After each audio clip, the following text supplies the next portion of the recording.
کہ ابھی سانس آ جا رہی تھی، انہوں نے اس کی گردن پر پاؤں رکھا اور سر کاٹنے کے لیے داڑھی پکڑی اور فرمایا، او اللہ کے دشمن، آخر اللہ نے تجھے رسوا کیا نا؟ اس نے کہا، مجھے کاہے کو رسوا کیا؟ کیا جس شخص کو تم لوگوں نے قتل کیا ہے اس سے بھی بلند پایا کوئی آدمی ہے؟ یا جس کو تم لوگوں نے قتل کیا اس سے بھی کوئی اوپر آدمی ہے؟ پھر بولا، کاش مجھے کسانوں کی بجائے کسی اور نے قتل کیا ہوتا۔ اس کے بعد کہنے لگا، مجھے بتاؤ فتح کس کی ہوئی؟ عبداللہ بن مسعود رضی اللہ عنہ نے فرمایا، اللہ اور اس کے رسول صلی اللہ علیہ وسلم کی۔ اس کے بعد عبداللہ بن مسعود رضی اللہ عنہ سے، جو اس کی گردن پر پاؤں رکھ چکے تھے، کہنے لگا، او بکری کے چرواہے، تو بڑی اونچی اور مشکل جگہ پر چڑھ گیا۔ واضح رہے کہ عبداللہ بن مسعود رضی اللہ عنہ مکے میں بکریاں چرایا کرتے تھے۔ اس گفتگو کے بعد عبداللہ بن مسعود رضی اللہ عنہ نے اس کا سر کاٹ لیا اور رسول اللہ صلی اللہ علیہ وسلم کی خدمت میں لا کر حاضر کرتے ہوئے عرض کیا، یا رسول اللہ صلی اللہ علیہ وسلم، یہ رہا اللہ کے دشمن ابو جہل کا سر۔ آپ نے 3 بار فرمایا، واقعی اس اللہ کی قسم جس کے سوا کوئی معبود نہیں۔ اس کے بعد فرمایا، اللہ اکبر، الحمد للہ الذی صدق وعدہ ونصر عبدہ وہزم الاحزاب وحدہ۔ اللہ اکبر، تمام حمد اللہ کے لیے ہے جس نے اپنا وعدہ سچ کر دکھایا، اپنے بندے کی مدد فرمائی اور تنہا سارے گروہوں کو شکست دی۔ پھر فرمایا، چلو مجھے اس کی لاش دکھاؤ۔ جب آپ صلی اللہ علیہ وسلم کو لاش دکھائی گئی تو آپ نے فرمایا، یہ اس امت کا فرعون ہے۔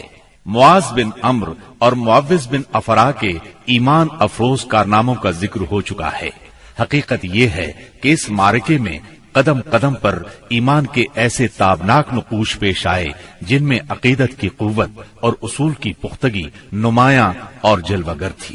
اس معرکے میں باپ اور بیٹے میں، بھائی اور بھائی میں صف آرائی ہوئی، اصولوں کے اختلاف پر تلواریں بے نیام ہوئیں اور مظلوم و مقہور نے ظالم و قاہر سے ٹکرا کر اپنے غصے کی آگ بجھائی۔ ابن عباس رضی اللہ عنہ سے روایت ہے کہ نبی صلی اللہ علیہ وسلم نے صحابہ کرام سے فرمایا، مجھے معلوم ہے کہ بنو ہاشم وغیرہ کے کچھ لوگ زبردستی میدان جنگ میں لائے گئے ہیں، انہیں ہماری جنگ سے کوئی سروکار نہیں ہے، لہذا بنو ہاشم کا کوئی آدمی کسی کی زد میں آ جائے تو وہ قتل نہ کرے، اور ابو البختری بن ہشام کسی کی زد میں آ جائے تو وہ اسے قتل نہ کرے، اور عباس بن عبد المطلب کسی کی زد میں آ جائے تو وہ بھی انہیں قتل نہ کرے، کیونکہ وہ بالجبر لائے گئے ہیں۔ اس پر عتبہ کے صاحبزادے ابو حذیفہ رضی اللہ عنہ نے کہا، کیا ہم اپنے باپ بیٹوں، بھائیوں اور کنبے قبیلے کے لوگوں کو قتل کریں گے اور عباس کو چھوڑ دیں گے؟ اللہ کی قسم، اگر اس سے میری مٹ بھیڑ ہو گئی تو میں اسے تلوار کی لگام پہنا دوں گا۔ یہ خبر رسول اللہ صلی اللہ علیہ وسلم کو پہنچی تو آپ نے عمر بن خطاب رضی اللہ عنہ سے فرمایا، کیا رسول اللہ صلی اللہ علیہ وسلم کے چچا کے چہرے پر تلوار ماری جائے گی؟ عمر رضی اللہ عنہ نے کہا، یا رسول اللہ، مجھے چھوڑیے، میں تلوار سے اس شخص کی گردن اڑا دوں، کیونکہ اللہ کی قسم یہ شخص منافق ہو گیا ہے۔ بعد میں ابو حذیفہ رضی اللہ عنہ کہا کرتے تھے، اس دن میں نے جو بات کہہ دی تھی اس کی وجہ سے مجھے برابر خوف لگا رہتا ہے، صرف یہی صورت ہے کہ میری شہادت اس کا کفارہ بن جائے، اور بالآخر وہ یمامہ کی جنگ میں شہید ہو ہی گئے۔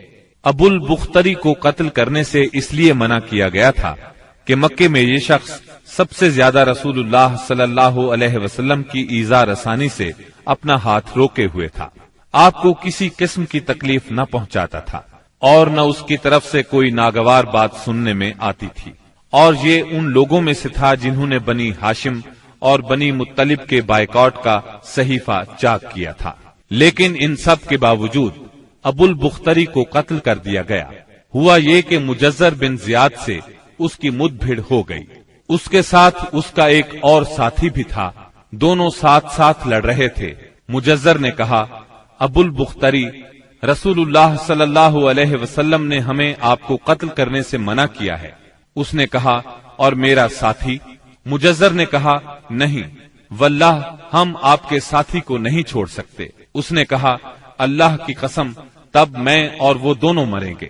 اس کے بعد دونوں نے لڑائی شروع کر دی۔ مجزر نے مجبوراً اسے بھی قتل کر دیا۔ مکے کے اندر جاہلیت کے زمانے سے عبد الرحمن بن عوف رضی اللہ عنہ اور امیہ بن خلف میں باہم دوستی تھی۔ جنگ بدر کے روز امیہ اپنے لڑکے علی کا ہاتھ پکڑے کھڑا تھا کہ اتنے میں ادھر سے عبد الرحمن بن عوف کا گزر ہوا۔ وہ دشمن سے کچھ زرہیں چھین کر لادے لیے جا رہے تھے۔ امیہ نے انہیں دیکھ کر کہا کیا تمہیں میری ضرورت ہے؟ میں تمہاری ان زرہوں سے بہتر ہوں۔ آج جیسا منظر تو میں نے دیکھا ہی نہیں۔ کیا تمہیں دودھ کی حاجت نہیں؟ مطلب یہ تھا کہ جو مجھے قید کرے گا میں اسے فدیے میں خوب ددھیل اونٹنیاں دوں گا۔ یہ سن کر عبد الرحمن بن عوف رضی اللہ عنہ نے زرہیں پھینک دی اور دونوں کو گرفتار کر کے آگے بڑھے۔ عبد الرحمن بن عوف رضی اللہ عنہ کہتے ہیں کہ میں امیہ اور اس کے بیٹے کے درمیان چل رہا تھا کہ امیہ نے پوچھا آپ لوگوں میں کون سا آدمی تھا جو اپنے سینے پر شتر مرغ کا پر لگائے ہوئے تھا؟ میں نے کہا وہ حمزہ بن عبد المطلب رضی اللہ عنہ تھے۔ امیہ نے کہا یہی شخص ہے جس نے ہمارے اندر تباہی مچا رکھی تھی۔ سیدنا عبد الرحمن رضی اللہ عنہ کہتے ہیں کہ واللہ میں ان دونوں کو لیے جا رہا تھا کہ اچانک بلال رضی اللہ عنہ نے امیہ کو میرے ساتھ دیکھ لیا تو انہوں نے کہا او ہو کفار کا سرغنہ امیہ بن خلف، اب یا تو میں بچوں گا یا یہ بچے گا۔ میں نے کہا اے بلال رضی اللہ عنہ یہ میرا قیدی ہے۔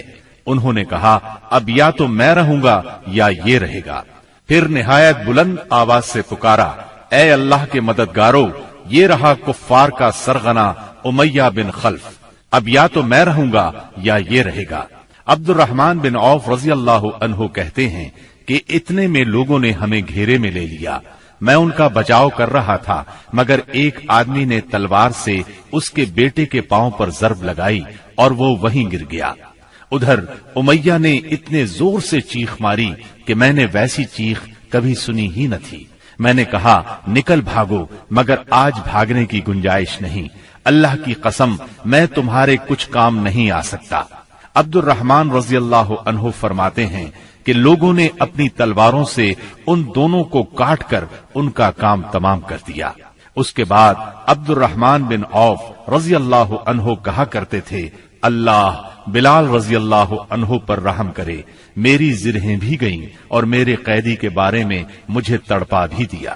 سیدنا عمر بن خطاب رضی اللہ عنہ نے اپنے ماموں عاص بن ہشام بن مغیرہ کو قتل کیا۔ سیدنا ابو بکر صدیق رضی اللہ عنہ نے اپنے بیٹے عبد الرحمن کو جو اس وقت مشرکین کے ہمراہ تھے پکار کر کہا او خبیث میرا مال کہاں ہے؟ عبد الرحمن نے جواب میں ایک شعر کہا جس کا ترجمہ یوں ہے ہتھیار تیز رو گھوڑے اور اس تلوار کے سوا کچھ باقی نہیں جو بڑھاپے کی گمراہی کا خاتمہ کرتی ہے۔ جس وقت مسلمانوں نے مشرکین کی گرفتاری شروع کی رسول اللہ صلی اللہ علیہ وسلم چھپر میں تشریف فرما تھے اور سعد بن معاذ رضی اللہ عنہ تلوار حمائل کیے دروازے پر پہرا دے رہے تھے۔ رسول اللہ صلی اللہ علیہ وسلم نے دیکھا کہ سعد رضی اللہ عنہ کے چہرے پر لوگوں کی اس حرکت کا ناگوار اثر پڑ رہا ہے۔ آپ نے فرمایا اے سعد ایسا محسوس ہوتا ہے کہ تم کو مسلمانوں کا یہ کام ناگوار ہے۔ انہوں نے کہا جی ہاں اللہ کی قسم اے اللہ کے رسول یہ اہل شرک کے ساتھ پہلا معرکہ ہے جس کا موقع اللہ نے ہمیں فراہم کیا ہے، اس لیے اہل شرک کو باقی چھوڑنے کی بجائے مجھے یہ بات زیادہ پسند ہے کہ انہیں خوب قتل کیا جائے اور اچھی طرح کچل دیا جائے۔ اس جنگ میں عکاشہ بن محسن اسدی رضی اللہ عنہ کی تلوار ٹوٹ گئی۔ وہ رسول اللہ صلی اللہ علیہ وسلم کی خدمت میں حاضر ہوئے۔ آپ نے انہیں ایک چھڑی تھما دی اور فرمایا عکاشہ اسی سے لڑائی کرو۔ عکاشہ نے اسے رسول اللہ صلی اللہ علیہ وسلم سے لے کر ہلایا تو وہ ایک لمبی مضبوط اور چمچم کرتی ہوئی سفید تلوار میں تبدیل ہو گئی۔ پھر انہوں نے اسی سے لڑائی کی یہاں تک کہ اللہ نے مسلمانوں کو فتح نصیب فرمائی۔ اس تلوار کا نام اون یعنی مدد رکھا گیا تھا۔ یہ تلوار مستقلاً عکاشہ رضی اللہ عنہ کے پاس رہی اور وہ اسی کو لڑائیوں میں استعمال کرتے رہے، یہاں تک کہ دور صدیقی میں مرتدین کے خلاف جنگ کرتے ہوئے شہید ہو گئے۔ اس وقت بھی یہ تلوار ان کے پاس ہی تھی۔ خاتمہ جنگ کے بعد مصعب بن عمیر ابدری رضی اللہ عنہ اپنے بھائی ابو عزیز عمیر ابدری کے پاس سے گزرے۔ ابو عزیز نے مسلمانوں کے خلاف جنگ لڑی تھی اور اس وقت ایک انصاری صحابی اس کا ہاتھ باندھ رہے تھے۔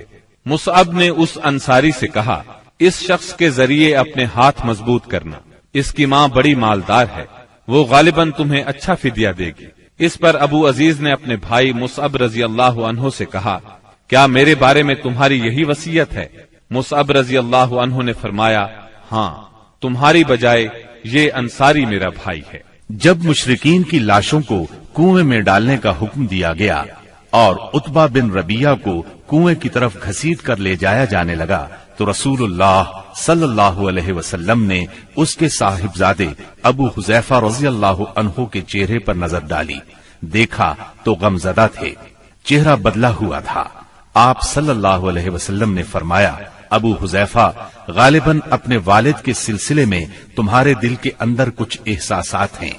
انہوں نے کہا، نہیں واللہ یا رسول اللہ، میرے اندر میرے باپ کے بارے میں اور ان کے قتل کے بارے میں ذرا بھی لرزش نہیں، البتہ میں اپنے باپ کے متعلق جانتا تھا کہ ان میں سوجھ بوجھ ہے، دور اندیشی اور فضل و کمال ہے، اس لیے میں آس لگائے بیٹھا تھا کہ یہ خوبیاں انہیں اسلام تک پہنچا دیں گی، لیکن اب ان کا انجام دیکھ کر اور اپنی توقع کے خلاف کفر پر ان کا خاتمہ دیکھ کر مجھے افسوس ہے۔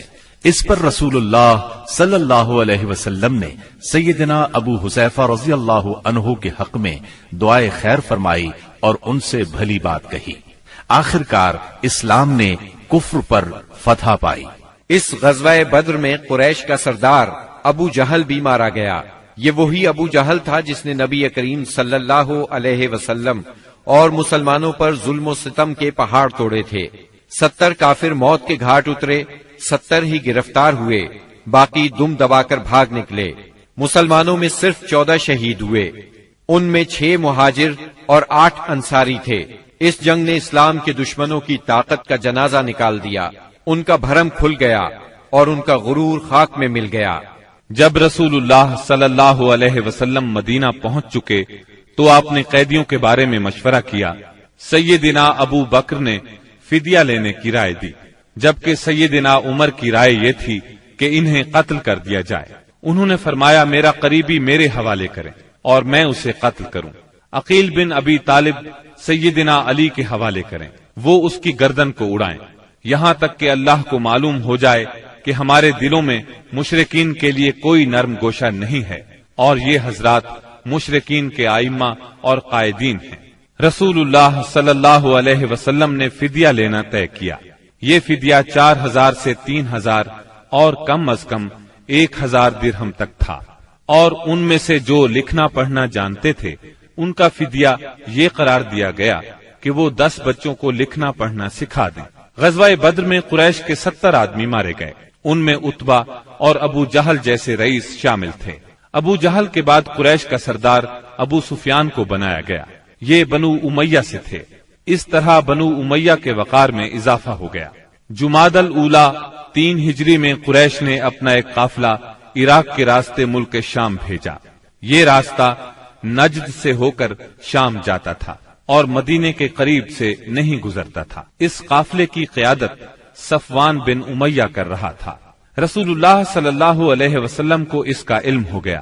آپ نے سیدنا زید بن حارثہ رضی اللہ عنہ کی کمان میں 200 سواروں کا ایک دستہ بھیج دیا۔ قریش کا قافلہ نجد میں قردہ نامی ایک چشمے پر پڑاؤ ڈال رہا تھا کہ سیدنا زید رضی اللہ عنہ نے اس پر حملہ کر دیا۔ نتیجہ یہ ہوا کہ پورا قافلہ ان کے قبضے میں آ گیا، البتہ اس میں جتنے آدمی تھے سب نکل بھاگے۔ صرف قافلے کا رہنما فرات بن حیان گرفتار ہو سکا، اس نے اسلام قبول کر لیا۔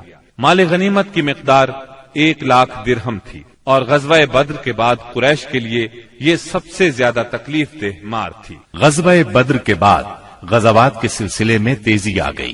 3 ہجری میں غزوہ بحران، غزوہ غطفان، غزوہ حمیر الاسد اور غزوہ احد اس سال کامیابی سے لڑے گئے۔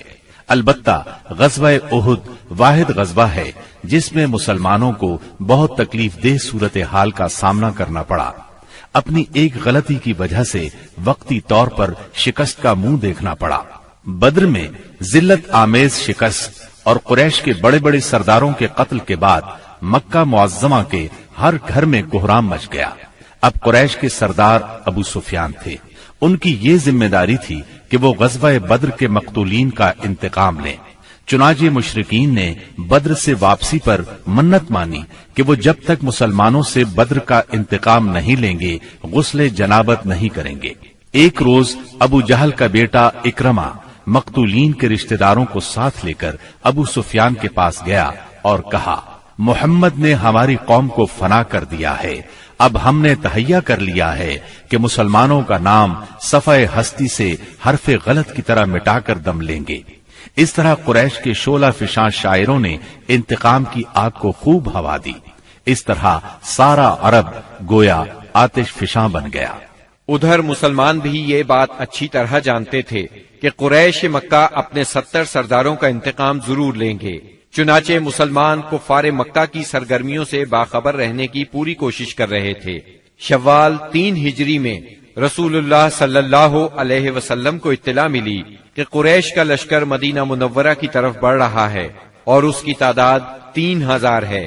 اس پر آپ نے صحابہ کرام رضی اللہ عنہم سے مشورہ کیا۔ اکثر مہاجرین اور تجربہ کار صحابہ نے مشورہ دیا کہ خواتین کو ایک محلے میں جمع کر دیا جائے اور شہر کے اندر رہ کر مقابلہ کیا جائے۔ عبداللہ بن ابی منافق نے بھی یہی رائے دی، لیکن نوجوان صحابہ کے ایک گروہ نے اس بات پر اصرار کیا کہ شہر سے نکل کر دشمن کا مقابلہ کیا جائے۔ دراصل یہ نوجوان صحابہ کم عمر ہونے کی وجہ سے غزوہ بدر میں شرکت نہیں کر سکے تھے، اس لیے ان پر جوش طاری تھا۔ نبی اکرم صلی اللہ علیہ وسلم گھر تشریف لائے اور زرہ پہن کر باہر تشریف لے گئے۔ اب لوگوں کو ندامت محسوس ہوئی کہ کیوں شہر سے باہر جا کر لڑنے کا مشورہ دیا۔ چنانچہ انہوں نے کہا، اگر آپ پسند فرمائیں تو شہر میں رہ کر دشمن سے مقابلہ کیا جائے۔ جواب میں آپ نے فرمایا، رسول کو زیبا نہیں کہ ہتھیار پہن کر بغیر قتال کے اتار دے۔ چنانچہ آپ 1000 کا لشکر لے کر مدینہ منورہ سے نکلے۔ اس کے بعد نبی صلی اللہ علیہ وسلم نے لشکر کو 3 حصوں میں تقسیم کیا۔ مہاجرین کا دستہ، اس کا پرچم سیدنا مصعب بن عمیر رضی اللہ عنہ کو عطا کیا۔ قبیلہ اوس کا دستہ، اس کا علم اسید بن حزیر رضی اللہ عنہ کو عطا فرمایا۔ تیسرا قبیلہ خزرج کا دستہ، اس کا علم حباب بن منذر رضی اللہ عنہ کو عطا فرمایا۔ پورا لشکر 1000 مردان جنگی پر مشتمل تھا، جن میں 100 زرہ پوش اور 50 شاہ سوار تھے۔ سیدنا ابن ام مکتوم رضی اللہ عنہ کو اس کام پر مقرر فرمایا کہ وہ مدینے کے اندر رہ جانے والے لوگوں کو نماز پڑھائیں گے۔ اس کے بعد کوچ کا اعلان فرمایا اور لشکر نے شمال کا رخ کیا۔ سیدنا سعد بن معاذ اور سعد بن عبادہ رضی اللہ عنہما زرہ پہنے نبی صلی اللہ علیہ وسلم کے آگے آگے چل رہے تھے۔ رات احد اور مدینے کے درمیان بسر کی۔ طلوع فجر سے کچھ پہلے آپ پھر چل پڑے اور مقام شوط پہنچ کر نماز فجر ادا کی۔ اسی جگہ سے عبداللہ بن ابی منافق اپنے 300 ساتھیوں کے ساتھ الگ ہو گیا۔ اس نے یہ کہتے ہوئے مدینہ منورہ کا رخ کیا، آپ نے ہماری رائے کو کوئی اہمیت نہیں دی، اس لیے ہم واپس جاتے ہیں۔ اس بغاوت اور واپسی کے بعد رسول اللہ صلی اللہ علیہ وسلم نے باقی ماندہ لشکر کو لے کر، جس کی تعداد 700 تھی، دشمن کی طرف قدم بڑھایا۔ دشمن کا پڑاؤ آپ کے اور احد کے درمیان کئی سمت سے حائل تھا، اس لیے آپ نے دریافت کیا کہ کوئی آدمی ہے جو ہمیں دشمن کے پاس سے گزرے بغیر کسی قریبی راستے سے لے چلے۔ اس کے جواب میں ابو خیثمہ رضی اللہ عنہ نے عرض کیا، یا رسول اللہ، میں اس خدمت کے لیے حاضر ہوں۔ پھر انہوں نے ایک مختصر راستہ اختیار کیا وہاں پہنچ کر نبی کریم صلی اللہ علیہ وسلم نے آگے بڑھ کر وادی کے آخری سرے پر واقع احد پہاڑ کی گھاٹی میں نزول فرمایا اور وہیں اپنے لشکر کا کیمپ لگوایا۔ سامنے مدینہ تھا اور پیچھے احد کا پہاڑ۔ اس طرح دشمن کا لشکر مسلمانوں اور مدینے کے درمیان حد فاصل بن گیا۔ یہاں پہنچ کر رسول اللہ صلی اللہ علیہ وسلم نے لشکر کی ترتیب و تنظیم قائم کی اور جنگی نقطۂ نظر سے اسے کئی صفوں میں تقسیم فرمایا۔ ان کی کمان سیدنا عبداللہ بن جبیر بن نعمان رضی اللہ عنہ کے سپرد کی اور انہیں وادی کنات کے جنوبی کنارے پر واقع ایک چھوٹی سی پہاڑی پر، جو اسلامی لشکر کے کیمپ سے کوئی 150 میٹر جنوب مشرق میں واقع ہے اور اب جبل رومات کے نام سے مشہور ہے، تعینات فرمایا اور انہیں ہدایات دیتے ہوئے فرمایا، اگر تم لوگ دیکھو کہ ہمیں پرندے اچک رہے ہیں تو بھی اپنی جگہ نہ چھوڑنا یہاں تک کہ میں بلا بھیجوں، اور اگر تم دیکھو کہ ہم نے قوم کو شکست دی ہے اور انہیں کچل دیا ہے تو بھی اپنی جگہ نہ چھوڑنا یہاں تک کہ میں بلا بھیجوں۔ باقی لشکر کی ترتیب یہ تھی، دائیں جانب والے لشکر پر سیدنا منذر بن عمرو مقرر تھے اور بائیں جانب والے لشکر پر زبیر بن عوام، اور ان کا معاون سیدنا مقداد بن اسود کو بنایا گیا۔ سیدنا زبیر کو یہ مہم بھی سونپی گئی کہ وہ خالد بن ولید کے شاہ سواروں کی راہ روکے رکھیں۔ اس ترتیب کے علاوہ صف کے اگلے حصے میں ایسے ممتاز اور منتخب بہادر مسلمان رکھے گئے جن کی جانبازی و دلیری کا شہرہ تھا اور جنہیں ہزاروں کے برابر مانا جاتا تھا۔ یہ منصوبہ بڑی باریکی اور حکمت پر مبنی تھا، جس سے نبی کریم صلی اللہ علیہ وسلم کی فوجی قیادت کی عبقریت کا پتہ چلتا ہے اور ثابت ہوتا ہے کہ کوئی کمانڈر کیسا ہی بالیاقت کیوں نہ ہو، آپ سے زیادہ باریک اور باحکمت منصوبہ تیار نہیں کر سکتا۔ یہ تھی نبی کریم صلی اللہ علیہ وسلم کی لشکر کی ترتیب و تنظیم، جو 7 شوال 3 ہجری کی صبح عمل میں آئی۔ ادھر مشرکین نے بھی صف بندی ہی کے اصول پر اپنے لشکر کو منظم کیا تھا۔ ان کا سپہ سالار ابو سفیان تھا، جس نے قلب لشکر میں اپنا مرکز بنایا تھا۔ دائیں جانب خالد بن ولید سالار تھے جو ابھی مشرک تھے، اور بائیں جانب کا سالار اکرمہ بن ابو جہل تھا۔ پیدل فوج کی کمان صفوان بن امیہ کے پاس تھی اور تیر اندازوں پر عبداللہ بن ربیہ مقرر ہوئے۔ جھنڈا بنو عبد الدار کی ایک چھوٹی سی جماعت کے ہاتھ میں تھا۔ اس کے بعد دونوں فریق آمنے سامنے اور قریب آ گئے اور لڑائی کا مرحلہ شروع ہو گیا۔ جنگ کے پہلے مرحلے کی ابتدا مشرکین کے علمبردار طلحہ بن ابی طلحہ سے ہوئی۔ اس نے مسلمانوں کو للکارا۔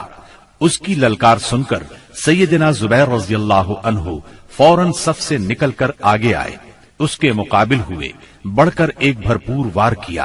طلحہ فوراً ہی جہنم رسید ہو گیا۔ طلحہ کے گرتے ہی جھنڈا اس کے بھائی عثمان نے اٹھا لیا اور مسلمانوں کو مقابلے کے لیے پکارا۔ اب سیدنا حمزہ رضی اللہ عنہ آگے بڑھے اور عثمان کے کندھے پر اس زور سے تلوار ماری کہ کمر تک اتر گئی۔ اس طرح قریش کے 12 علمبردار یکے بعد دیگرے قتل ہوئے۔ پھر عام لڑائی شروع ہوئی۔ گھمسان کی جنگ چھڑ گئی۔ اس میں مسلمانوں کا پلہ بھاری رہا۔ مشرکین شکست کھا کر بھاگ نکلے۔ انہیں جوش دلانے والی عورتیں بھی بھاگ کھڑی ہوئیں۔ مسلمانوں نے مشرکین کو گھیر لیا، انہیں مارنے لگے، ساتھ ساتھ مال غنیمت لوٹنے لگے۔ ایسے میں درے پر موجود 50 تیر اندازوں سے وہ غلطی ہو گئی جس نے لڑائی کا پانسا پلٹ دیا۔ ہوا یوں کہ نبی اکرم صلی اللہ علیہ وسلم نے ان 50 تیر اندازوں کو یہ ہدایت فرمائی تھی کہ اس درے کو کسی حال میں نہ چھوڑنا، لیکن جب مسلمانوں کو کامیابی ہوئی، کافر بھاگنے لگے اور مسلمان انہیں مارنے کاٹنے کے ساتھ ساتھ مال غنیمت بھی لوٹنے لگے، تو انہوں نے بھی درہ چھوڑ دیا اور مال غنیمت لوٹنے کے لیے دوڑ پڑے۔ تیر اندازوں کے سردار سیدنا عبداللہ بن جبیر رضی اللہ عنہ نے انہیں روکنے کی کوشش کی، لیکن وہ مال غنیمت کی طرف متوجہ ہو گئے۔ قریشی فوج میں خالد بن ولید موجود تھے۔ انہیں اللہ نے غضب کی جنگی مہارت عطا کی تھی۔ انہوں نے اپنی مہارت سے فوراً بھانپ لیا کہ موقع بہت اچھا ہے، مسلمانوں پر اس درے کی طرف سے حملہ کر دینا چاہیے۔ چنانچہ انہوں نے اپنے دستے کو ساتھ لیا اور چکر کاٹ کر درے تک پہنچ گئے۔ وہاں سیدنا عبداللہ بن جبیر رضی اللہ عنہ اور ان کے ساتھیوں کو شہید کر کے یہ لوگ پیچھے کی طرف سے مسلمانوں پر ٹوٹ پڑے۔ اس طرح مسلمان دونوں طرف سے گھیرے میں آ گئے۔ اس طرح 700 مسلمانوں کی فوج اچانک 3000 کے نرغے میں آ گئی۔ زبردست جنگ ہوئی، 70 صحابہ شہید ہو گئے، مسلمان منتشر ہو کر رہ گئے۔ اسلامی فوج کے علم بردار سیدنا مصعب بن عمیر رضی اللہ عنہ کی شکل و صورت رسول اللہ صلی اللہ علیہ وسلم سے بہت ملتی جلتی تھی۔ وہ شہید ہو گئے تو بعض لوگوں نے سمجھا رسول اللہ صلی اللہ علیہ وسلم شہید ہو گئے۔ اس خبر سے اسلامی فوج بد دل ہو گئی، ان میں سراسیمگی پھیل گئی، وہ مایوس ہو گئے۔ بڑے بڑے بہادروں کی طاقت جواب دے گئی۔ کچھ دیر بعد اتفاق سے کعب بن مالک رضی اللہ عنہ نے رسول اللہ صلی اللہ علیہ وسلم کو دیکھ لیا۔ وہ بلند آواز سے پکارے، مسلمانوں، رسول اللہ صلی اللہ علیہ وسلم زندہ ہے۔ مسلمان اس طرف لپکے اور آپ کو حلقے میں لے لیا۔ لڑائی کے دوران میں ایک پتھر آپ صلی اللہ علیہ وسلم کی پیشانی مبارک پر لگا، اس سے زرہ کی 2 کڑیاں آپ کی پیشانی میں دھس گئیں۔ ایک اور پتھر آ کر لگا، اس سے آپ کے 2 دانت شہید ہو گئے۔ مسلمانوں کے پھر پلٹ آنے پر آخر کافروں کو بھاگتے بنی۔ 70 مسلمانوں کی لاشیں خون اور مٹی میں لت پت پڑی تھی۔ کفار نے انتقام کی آگ کو اس طرح ٹھنڈا کیا کہ ان میں سے اکثر کے ناک اور کان کاٹ لیے۔ آپ کے چچا سیدنا حمزہ رضی اللہ عنہ کی ناش کے بھی ناک کان کاٹ ڈالے گئے۔ سرور کائنات صلی اللہ علیہ وسلم نے چچا کی لاش دیکھی تو آپ دیدہ ہو گئے، تاہم صبر فرمایا۔ قریش مکہ کے لیے دعا فرمائی، اے اللہ میری قوم کو ہدایت فرما کیونکہ وہ مجھے نہیں جانتے۔ اس کے بعد آپ مسلمان زخمیوں اور شہیدوں کی خبر لینے کے لیے میدان میں تشریف لائے۔ بعض لوگ اس وقت تک بعض شہداء کو مدینے کی طرف لے چلے تھے۔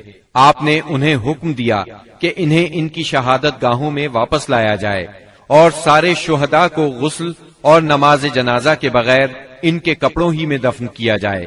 آپ نے 2 اور 3 شہیدوں کو ایک ہی قبر میں دفن کیا، اور ایسا بھی ہوا کہ 2 شہیدوں کو ایک ہی کپڑے میں دفن کیا گیا۔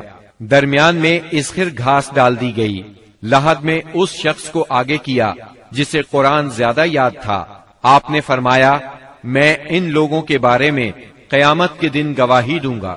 لوگوں نے سیدنا حنظلہ بن ابی عامر رضی اللہ عنہ کی لاش اس حالت میں پائی کہ وہ زمین سے اوپر اٹھی ہوئی تھی اور اس سے پانی ٹپک رہا تھا۔ رحمت دو عالم صلی اللہ علیہ وسلم نے فرمایا، فرشتے انہیں غسل دے رہے ہیں۔ ان کا واقعہ یہ ہے کہ ان کی نئی شادی ہوئی تھی، بیوی کے ساتھ ہی تھے کہ جنگ کی دعوت کانوں میں پڑی۔ وہ بیوی کو چھوڑ کر سیدھے میدان جنگ میں آ گئے، پھر حالت جنابت ہی میں لڑتے ہوئے شہید ہو گئے۔ چنانچہ فرشتوں نے انہیں غسل دیا، اس لیے انہیں غسیل الملائکہ کہا جاتا ہے۔ سیدنا حمزہ رضی اللہ عنہ کو اتنی چھوٹی چادر میں دفنا دیا گیا کہ اگر سر ڈھانکا جاتا تو پاؤں کھل جاتے تھے اور پاؤں ڈھانکے جاتے تو سر کھل جاتا تھا۔ چنانچہ پاؤں پر اذخر گھاس ڈال دی گئی۔ یہی صورتحال سیدنا مصعب بن عمیر رضی اللہ عنہ کے ساتھ پیش آئی۔ شہداء کے دفن اور ان کے لیے دعا کے بعد نبی اکرم صلی اللہ علیہ وسلم اور صحابہ کرام مدینے کی طرف چلے۔ راستے میں کچھ عورتیں ملی جن کے عزیز شہید ہوئے تھے۔ نبی صلی اللہ علیہ وسلم نے انہیں تسلی دی اور ان کے لیے دعا فرمائی۔ بنو دینار کی ایک خاتون آئی جن کے شوہر، بھائی اور باپ شہید ہو گئے تھے۔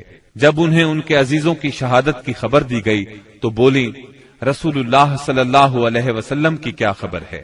انہیں بتایا گیا رسول اللہ صلی اللہ علیہ وسلم خیریت سے ہیں۔ وہ بولی، میں آپ کو دیکھنا چاہتی ہوں۔ لوگوں نے اشارے سے بتایا۔ جب ان کی نظر آپ پر پڑی تو بولی، کل مصیبت بعدک جلل، کہ آپ کے بعد ہر مصیبت ہیچ ہے۔ مدینے پہنچ کر مسلمانوں نے ہنگامی حالت میں رات گزاری۔ جسموں پر زخم ہی زخم تھے، تھکن سے بدن چور چور تھے اور غم و الم کی کیفیت طاری تھی۔ اس کے باوجود وہ مدینے کا پہرا دیتے رہے اور رسول اللہ صلی اللہ علیہ وسلم کی پہرے داری کرتے رہے۔ ادھر رسول اللہ صلی اللہ علیہ وسلم نے محسوس کیا کہ دشمن کی نقل و حرکت پر نظر رکھنا ضروری ہے تاکہ وہ مدینے کا رخ کریں تو ان سے کھلے میدان ہی میں دو دو ہاتھ کر لیے جائیں۔